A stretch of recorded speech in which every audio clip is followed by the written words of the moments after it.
सभी को नमस्कार। फिजिक्स ई पाठशाला की यूट्यूब चैनल पर आपका स्वागत है। आप सब कैसे हैं? उम्मीद करता हूँ आप स्वस्थ होंगे, मस्त होंगे। लास्ट क्लास में हमने रीट मुख्य भर्ती परीक्षा के लिए चल रही एमसीक्यू सीरीज का पार्ट 4 डिस्कस किया था। आज उसी टॉपिक का पार्ट 5 डिस्कस करेंगे। आज कुछ और नए क्वेश्चन के साथ अपन आगे बढ़ेंगे। तो चलिए स्टार्ट करते हैं। देखो आज का पहला क्वेश्चन क्या है। चलते समय हम जमीन को अपने पैर से पीछे की ओर धकेलते हैं और जमीन हमारे पैर पर आगे की ओर बल लगाती है। यह उदाहरण न्यूटन के किस नियम की पुष्टि करता है? अब देखो ये क्वेश्चन वैसे बहुत आसान हो गया क्योंकि क्वेश्चन में देखो क्रिया और प्रतिक्रिया दोनों चीजें दे रखी हैं। तो क्रिया प्रतिक्रिया नियम तो अपन जानते हैं, न्यूटन का कौन सा नियम होता है? थर्ड नियम होता है। पर इसके साथ मैं आपको कुछ और बेसिक बातें बता देता हूँ। न्यूटन के थर्ड नियम में मैंने आपको पहले भी बताया था, अपने लास्ट वीडियो में भी न्यूटन के थर्ड नियम को अपने डिस्कस किया था, बेसिक बातें बता दी थी। एक दो चीजें और बता दे रहा हूँ। यहाँ पे देखो खास चीज बात रखने वाली क्या है कि जब अपन की जमीन पे चल रहे होते हैं तो अपन जमीन को देखो पीछे की तरफ धकेलते हैं और जमीन अपने को कहाँ धकेलती है? आगे की तरफ धकेलती है। अब यहाँ पे खास बात ये होती है कि जमीन अपने पर आगे की तरफ जो फोर्स लगाती है वो फोर्स होता कौन सा है? तो ध्यान रखना वो फोर्स होता है आपका घर्षण बल। आपका क्या कौन सा बल होता है? Friction force. ये थोड़ी सी बात याद रखेंगे, कई बार पूछ लेते हैं। फ्रिक्शन फोर्स है ना, ये थोड़ा अपन ध्यान रखेंगे। बढ़ते हैं अगले क्वेश्चन की ओर। नेक्स्ट क्वेश्चन देखो क्या बोल रहा है। ये बोल रहा है किसी वस्तु को एक समान वेग से गतिशील बनाए रखने के लिए, यहाँ लिख रहा है आदर्श घर्षण रहित स्थिति, मतलब कोई फ्रिक्शन नहीं है, नेट बाह्य बल की आवश्यकता होती है। कितने नेट बाह्य बल की आवश्यकता होती है ये अपने से पूछ रहा है। तो देखो अपन जानते हैं एक समान वेग। एक समान वेग का मतलब वेग क्या क्या हो गया आपका? नियत। वेग क्या हो गया? नियत। अब देखो एक चीज अपन जानते हैं, बल का काम क्या होता है? बल का काम होता है वेग को या तो बढ़ाना, बल का काम होता है वेग को या तो बढ़ाना या फिर वेग को घटाना, है ना। बल का काम तो ये होता है। पर अपने को क्या रखना है? वेग नियत रखना है, एक समान रखना है। एक समान रखने के लिए कोई बल की आवश्यकता नहीं होती। आंसर क्या हो जाएगा? शून्य। अच्छा क्वेश्चन है, ध्यान रखेंगे, शून्य। तो एक समान गति बनाए रखने के लिए किसी भी बल की आवश्यकता नहीं होगी। बढ़ते हैं अगले क्वेश्चन की ओर। अगला क्वेश्चन देखो क्या बोल रहा है। नेक्स्ट क्वेश्चन अपना बोल रहा है एक नाव के किनारे पर कूदते समय नाविक नाव को पीछे की ओर धकेलता है। नाव के पीछे हटने का कारण क्या है? देखो नाव का पीछे हटने का कारण क्या है। अब देखो एक बात तो अपने को समझ आ रही है कि नाव कहां जा रही है? नाव जा रही है पीछे। पीछे जा रही है इसका मतलब क्या लग रहा है? इस पे एक बल लग रहा है। अब बात आती है कि बल लगा कौन रहा है। अब जाहिर सी बात है, देखो दो ऑप्शन तो कट गए। जड़त्व नहीं हो सकता, संवेग में परिवर्तन नहीं हो सकता, क्योंकि संवेग में परिवर्तन बल नहीं होता, समय के साथ संवेग में जो परिवर्तन होता है वो बल होता है, और जड़त्व भी नहीं हो सकता है। अब बात आती है, देखो दो ऑप्शन नजदीक दे रखे हैं यहाँ पे। देखो नाविक पर लगने वाला प्रतिक्रिया बल और नाव पर लगने वाला प्रतिक्रिया बल, इन दोनों ऑप्शन में आप कंफ्यूज हो सकते हो। तो पीछे पहली बात तो देखो हट कौन रहा है? पीछे नाव हट रही है, मतलब नाव पे फोर्स लगेगा। लगाएगा कौन? नाविक लगाएगा। तो क्या होगा? नाव पर लगने वाला प्रतिक्रिया बल। तो ऑप्शन अपना कौन सा हो जाएगा? डी हो जाएगा। ऑप्शन डी क्या हो जाएगा? Correct answer. क्योंकि जब देखो आपका जो नाविक कूदेगा वो तो आपका होगा क्रिया, वो तो होगा आपका क्रिया, और नाव पीछे जाएगी वो अपनी क्या होगी? प्रतिक्रिया। नाव जो पीछे जाएगी वो अपनी क्या होगी? प्रतिक्रिया। तो ये प्रतिक्रिया कौन कर रहा है? ये नाविक नाविक कर रहा है किस पे? नाव पर। तो नाव पे लगने वाला प्रतिक्रिया बल हो जाएगा, नाविक पर लगने वाला प्रतिक्रिया बल नहीं होगा, ध्यान रखेंगे। तो अच्छा क्वेश्चन। बढ़ते हैं अगले क्वेश्चन की ओर। नेक्स्ट क्वेश्चन कहता है अपना जड़त्व का नियम क्या परिभाषित करता है? तो जड़त्व का नियम बेसिकली क्या परिभाषित करता है? फोर्स को परिभाषित करता है, बल को परिभाषित करता है ना। डायरेक्टली देखो जो फोर्स का अमाउंट कितना होगा वो तो F बराबर dp अपॉन dt, मतलब संवेग में समय के साथ परिवर्तन की दर। ये तो किस नियम में बताया गया था? द्वितीय नियम में, है ना। पर जड़त्व का प्रथम नियम यही परिभाषित करता है, क्योंकि जड़त्व का प्रथम नियम कहता है कोई अगर वस्तु स्थिर है तो वो स्थिर रहेगी, अगर वो गतिशील है तो हमेशा गतिशील रहेगी, जब तक कि बाह्य असंतुलित बल ना लगा जाए। जब तक कि अपन किसी ऑब्जेक्ट पे बाहर से बल नहीं लगाएंगे तो हमेशा स्थिर रहेगी या नियत वेग से चलती रहेगी। तो बल को परिभाषित करती है, ये थोड़ा सा अपन ध्यान रखेंगे। बढ़ते हैं अगले क्वेश्चन की ओर। अगला क्वेश्चन देखो क्या कर रहा है। अगला क्वेश्चन बोल रहा है ट्रे को तेजी से घुमाने पर उसमें रखे गिलास का पानी छलक जाता है, इसका कारण क्या है? तो देखो अपन सिंपल जानते हैं, रोजमर्रा के जीवन में देखते हैं, मान लो ट्रे में कोई गिलास रखा है, उसको अपन तेजी से घुमाएंगे तो अपन देखते हैं साइडों में पानी कहाँ निकल जाता है, बाहर की तरफ निकल जाता है। तो वो किसका कारण है? दिशा का जड़त्व है। किसका कारण है? दिशा का जड़त्व है। देखो पहले आपका क्या था, जैसे मान लो आप किसी दिशा में जा रहे हो और ट्रे पे आपका गिलास रखा है, तो ट्रे में पानी रेस्ट पे था। अब एकदम से आप घुमाने लग जाओगे तो आपका जो गिलास में जो पानी है वो क्या करेगा, अपनी विरामावस्था का विरोध करेगा, और विरामावस्था का विरोध करेगा, उसकी वजह से क्या होगा, चूंकि वो घूमेगा, तो घूमने से क्या होगा, फिर वो दीवारों की जो आपका गिलास है उसकी वो दीवार की तरफ बढ़ेगा। अब दीवार की तरफ बढ़ के क्या हो जाएगा, फिर ऊपर से उछल जाएगा। तो बेसिकली अपने को ध्यान रखना है ये क्या होगा, इसमें दिशा का जड़त्व होगा, है ना, घूमने की वजह से। सिंपल ये एग्जांपल्स हैं, थोड़े से अपने को ध्यान में रखनी है, ऐसे क्वेश्चन की प्रैक्टिस करेंगे आप तो ये चीजें क्लियर हो जाएंगी। अगला क्वेश्चन देखो क्या कह रहा है। अगला क्वेश्चन बोल रहा है कि संवेग संरक्षण के नियम के अनुसार दो वस्तुओं का कुल संवेग टकराने की प्रक्रिया में अपरिवर्तित रहता है, बशर्ते उन पर क्या न लग रहा हो। तो ध्यान रखना उस पर क्या रखता है, कोई बाह्य असंतुलित बल नहीं लग रहा हो। बाह्य अगर असंतुलित बल नहीं लग रहा है तो बेसिकली क्या होगा, संवेग आपका क्या रहता है, संरक्षित रहता है। इसका थोड़ा सा मैं एग्जांपल से समझा देता हूँ आपको। जैसे मान लो कोई वस्तु है, ऐसे वस्तु आपकी ए और वस्तु कोई बी, ये आपस में मान लो टकरा रही है। टकरा रही है तो देखो वस्तु ए पे भी, वस्तु ए तो लगाएगी बी पे फोर्स, मतलब बल लगाएगी, और बी किस पे लगाएगी, ए पे लगाएगी, है ना। ये बी के द्वारा ए के द्वारा बी पे लग रहा है, और ये बी के द्वारा ए पे लग रहा है। ये वस्तु आपस में तो एक दूसरे पे बल लगाती हैं, जिनको अपन क्रिया प्रतिक्रिया बल बोल देते हैं, है ना। इनकी वजह से तो संवेग पे कोई इफेक्ट नहीं पड़ता संरक्षण पे, पर किसका ध्यान रखना अपने को, बाह्य बल, बशर्ते उन पे क्या नहीं लग रहा हो, बाह्य बल। अगर इन पे कोई बाह्य बल नहीं लग रहा है, देखो इनके आपस में बल तो लगते हैं, पर अगर बाह्य बल नहीं लगता है तो संवेग क्या रहता है, सुरक्षित। अगर बाह्य बल आ जाएगा फिर संवेग सुरक्षित नहीं रहेगा। और संवेग संरक्षण का नियम भी यही कहता है कि अगर किसी भी निकाय पर लगाया गया बाह्य बल शून्य है तो उसका संवेग हमेशा क्या रहता है, सुरक्षित रहता है। और ये अपन न्यूटन की द्वितीय नियम से भी देख सकते हैं, इसीलिए क्वेश्चन डाला गया है। ये डायरेक्टली आपके सिलेबस में नहीं है, पर ये क्योंकि न्यूटन की द्वितीय नियम का ही एक पार्ट है ना। यहाँ से अपन देख सकते हैं, देखो अगर बल ये एफ अगर जीरो हो जाएगा, ये अगर जीरो हो जाएगा तो डीपी अपॉन dt कितना हो जाएगा, जीरो। और यहाँ से अगर अपन आगे इसको सोल्व करेंगे तो dp is equal to zero. dp का मतलब क्या रहा, देखो dp बता रहा है संवेग में परिवर्तन, और संवेग में परिवर्तन जीरो मतलब संवेग आपका क्या हो जाएगा, नियत। ये थोड़ा सा अपने को ध्यान में रखना, डायरेक्ट सिलेबस में नहीं है ये टॉपिक, पर यहाँ से क्वेश्चन आ सकता है, तो थोड़ा सा ध्यान रखेंगे। बढ़ते हैं अगले क्वेश्चन की ओर।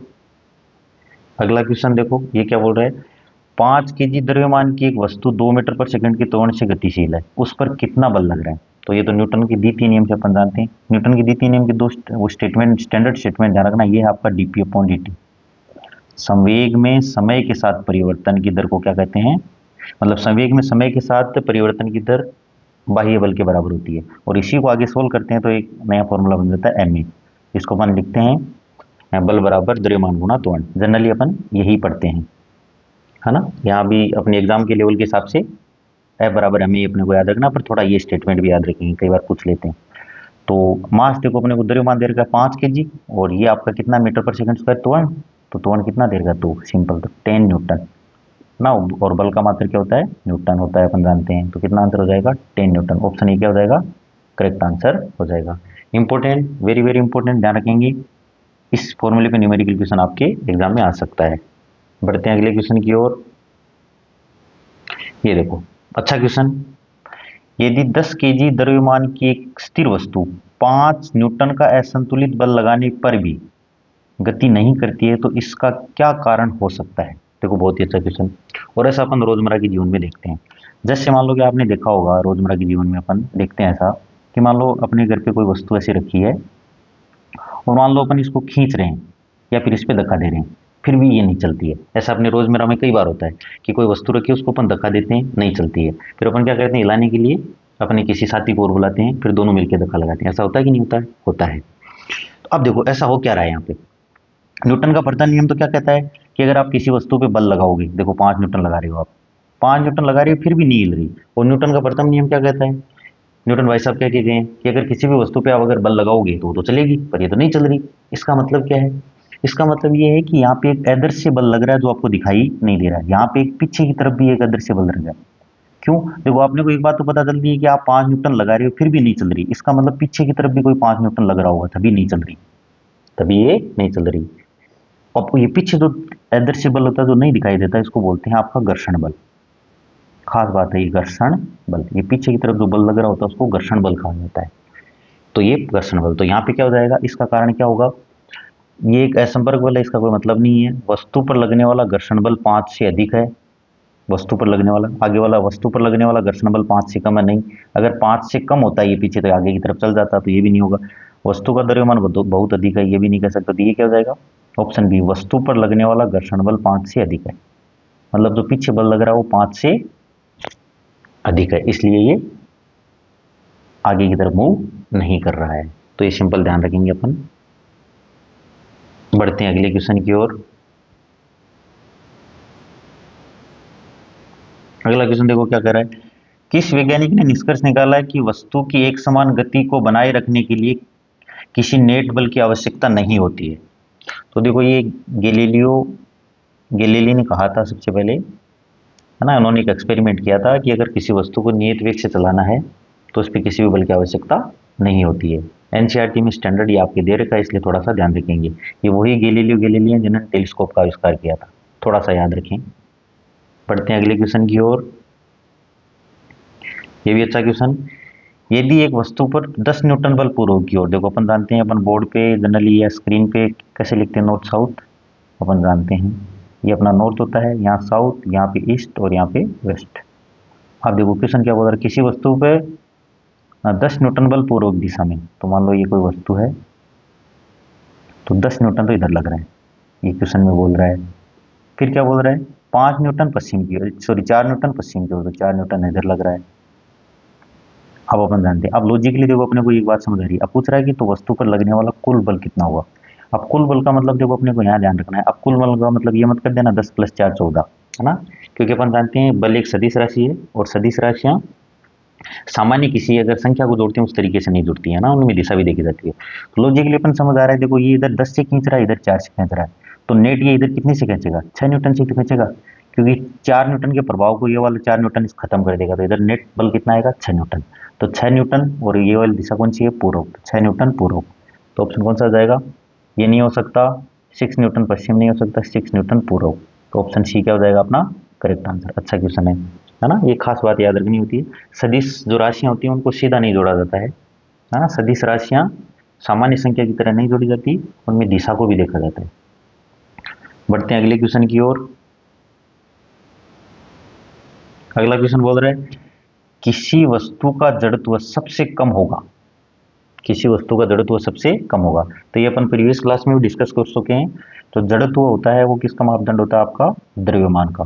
ये खास बात याद रखनी है, द्रव्यमान, द्रव्यमान जितना ज्यादा जड़त्व उतना ही ज्यादा, द्रव्यमान जितना कम जड़त्व उतना ही कम। अब देख लो सबसे कम किसका होगा, जब वस्तु का द्रव्यमान सबसे अधिक होगा, नहीं। जब वस्तु का वेग सबसे अधिक होगा, वेग का तो कोई लेना देना नहीं जड़त्व का। जब वस्तु का द्रव्यमान सबसे कम होगा, देखो जड़त्व तभी सबसे कम होगा जब द्रव्यमान सबसे कम होगा। वस्तु का त्वरण सबसे अधिक होगा, इसका भी कोई लेना देना नहीं। जड़त्व का डायरेक्टली किससे लेना देना है, द्रव्यमान से।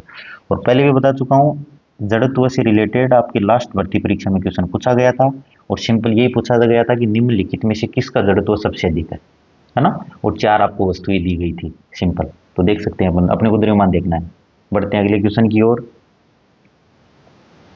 अगला क्वेश्चन बोल रहा है, न्यूटन की गति के तृतीय नियम के अनुसार घोड़े को गाड़ी खींचने में कौन सा बल मदद करता है। ये सिंपल वही है, अपन जैसे चलते हैं, अपन धरती पे आगे की तरफ चलते हैं, तो देखो घोड़ा भी अगर आगे की तरफ चलेगा, आपका घोड़ा आगे की तरफ, और तो घोड़ा धरती को कहाँ, जमीन को कहाँ पुश करेगा, जमीन को पीछे की तरफ धकेलेगा, तो जमीन घोड़े को कहाँ धकेलेगी, आगे की तरफ। तो घोड़ा जमीन पे करेगा क्रिया, तो जमीन घोड़े पे क्या करेगी, प्रतिक्रिया। सिंपल वही, अपन सामान्य चलते हैं, अपने चलने में जैसे घर्षण बल काम आता है वैसे ही घोड़े की केस में, ना।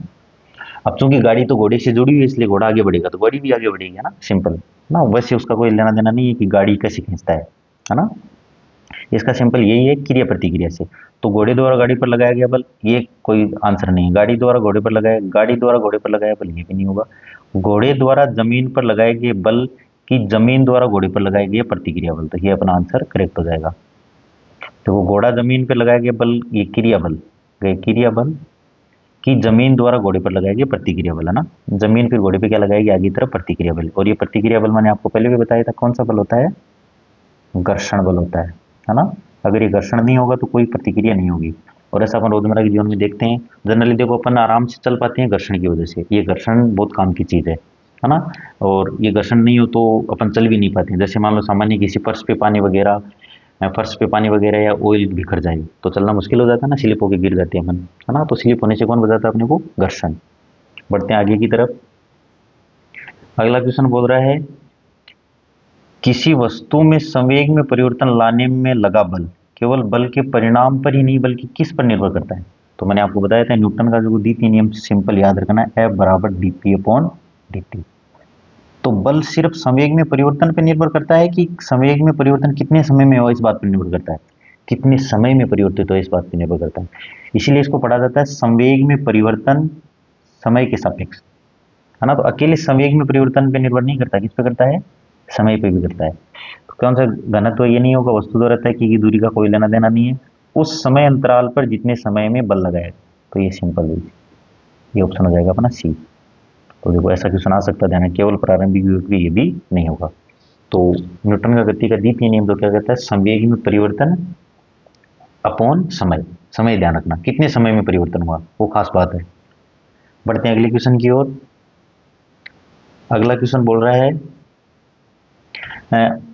आकृति आकार में परिवर्तन किस बल के प्रभाव में होता है? तो मैंने आपको देखो शुरू की क्लास में बल के बारे में बताया था आपको कि बल 3-4 तरीके के काम कर सकता है। बल रुकी हुई वस्तु को चला सकता है, चलती हुई वस्तु को रोक सकता है, चलती हुई वस्तु की दिशा परिवर्तित कर सकता है, एक समान से गतिशील वस्तु की गति बढ़ा सकता है, या फिर वस्तु के आकार को भी बदल सकता है। अब वस्तु को आकार बदलने के लिए अपने को, है ना, दोनों प्रकार के बल काम करते हैं। संतुलित बल हो या असंतुलित बल हो, दोनों प्रकार के वस्तु का आकार बदल सकते हैं। तो इसमें आंसर क्या हो जाएगा? डी हो जाएगा। बढ़ते हैं अगले क्वेश्चन की ओर। ये देखो यदि 5 kg द्रव्यमान, ये भी देखो इंपॉर्टेंट क्वेश्चन है, न्यूमेरिकल क्वेश्चन यहाँ से दो ही आ सकते हैं, बराबर एम से एक तो इस चैप्टर से अगर आएगा तो आएगा, और दूसरा P बराबर एम से संवेग वाले से। यदि 5 kg द्रव्यमान की एक वस्तु का वेग 10 मीटर पर सेकंड है तो उसका संवेग कितना होगा? तो संवेग अपन जानते हैं, संवेग बराबर मैंने आपको बताया था द्रव्यमान गुणा होता है वेग, द्रव्यमान गुणा वेग। अब देखो द्रव्यमान दे रखा है 5 kg और वेग दे रखा है 10, तो आंसर कितना आ जाएगा? 50 kg मीटर बटा सेकेंड। सिंपल कितना हो जाएगा? देखो 50 kg मीटर बटे सेकेंड। ऑप्शन बी क्या हो जाएगा आपका? करेक्ट आंसर हो जाएगा। अगेन मैंने आपको बताया था संवेग कसी राशि है, क्योंकि वेग सदिश है तो संवेग भी कैसा है? सदिश है। ये थोड़ा सा अपन ध्यान रखेंगे। और मात्रक तो अपने को पता ही है, अगर फॉर्मूला याद है तो मात्रक भी अपने को इजीली याद रहेगा। ये 3 चीजें अपने को याद रखनी है। बढ़ते हैं अगले क्वेश्चन की ओर।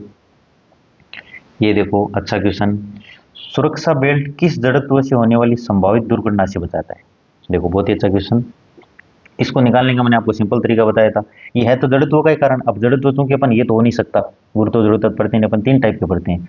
3 में अपन कंफ्यूजन हो जाते हैं, कंफ्यूजन हो जाता है कि कौन सा करें, विराम वाला करें कि दिशा वाला करें कि गति वाला करें। तो मैंने इसका सिंपल फंडा बता रखा आपको। आपको ये चीज देखनी है कि एक्शन होने से पहले आपकी क्या स्थिति थी। एक्शन से पहले अगर विराम में थे तो वो विराम का जड़त्व होगा।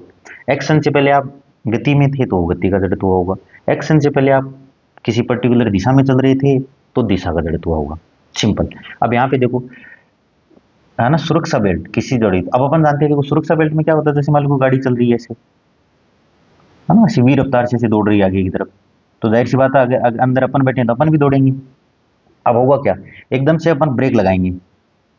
अब ब्रेक लगाएंगे तो गाड़ी तो चूंकि नीचे धरातल के संपर्क में है, इसलिए घर्षण बल की वजह से रुक जाती है ना। पर चूंकि अपने पे कोई फोर्स लग नहीं रहा है, इसलिए अपन क्या करेंगे, उसी रफ्तार से आगे दौड़ना चाहेंगे जिस रफ्तार से गाड़ी में बैठ के पहले दौड़ रहे थे। तो अब जाहिर सी बात अगर बेल्ट नहीं होगा तो अपन क्या होंगे, गाड़ी के बाहर निकल जाएंगे, मतलब गाड़ी की काच से बाहर ही निकल जाएंगे, है ना। और हो सकता है दुर्घटना में अपनी, है ना, अपने साथ कुछ अनहोनी भी हो जाए। तो इसे बचने के लिए अपन जानते हैं सुरक्षा बेल्ट लगाते हैं। तो सुरक्षा बेल्ट क्या करता है अपने को, गाड़ी के साथ अपने को रोकने के लिए।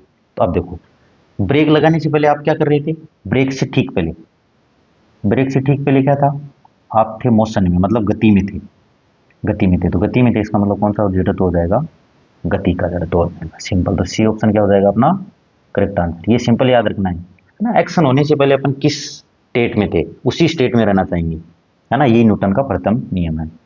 अगर अपन गतिशील है तो गतिशील रहना चाहेंगे, और अगर स्थिर है तो स्थिर रहना चाहेंगे। बढ़ते हैं अगले क्वेश्चन की ओर। अगला क्वेश्चन देखो क्या कह रहा है, न्यूटन की गति का कौन सा नियम संवेग संरक्षण पर आधारित हो? तो ये थोड़ा सा अच्छा क्वेश्चन है, ध्यान रखेंगे न्यूटन के थर्ड नियम पे, क्रिया प्रतिक्रिया बल पे। इसी का दूसरा नाम क्या है? क्रिया प्रतिक्रिया, क्रिया प्रतिक्रिया का नियम भी बोलते हैं इसको। तो ये संवेग संरक्षण पे आधारित है। बढ़ते हैं अगले क्वेश्चन की ओर।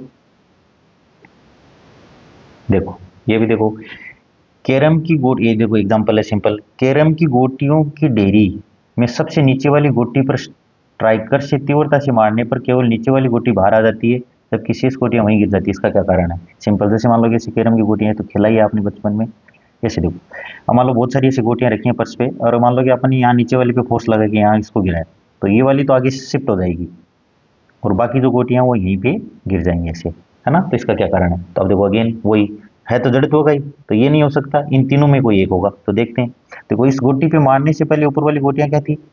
विराम में थी। किस में थी? विराम में। तो ये बाद में भी विराम में ही रहना चाहेंगे। किस में रहना चाहेंगे? विराम में। तो कौन सा जड़त्व हो जाएगा? विराम का जड़त्व है। तो ऑप्शन सी क्या हो जाएगा अपना करेक्ट आंसर? ऑप्शन सी क्या हो जाएगा करेक्ट आंसर। बढ़ते हैं अगले क्वेश्चन की ओर। तो देखो इतने ही आज के अपने वीडियो सेशन में इतने क्वेश्चन थे, है ना। तो ये बहुत सारे क्वेश्चन अपन ने डिस्कस किए, ऐसे ही अपन आगे की क्लास में और डिस्कस करते रहेंगे, है ना। तो मिलते हैं नेक्स्ट वीडियो में, तब तक के लिए जय हिंद जय भारत।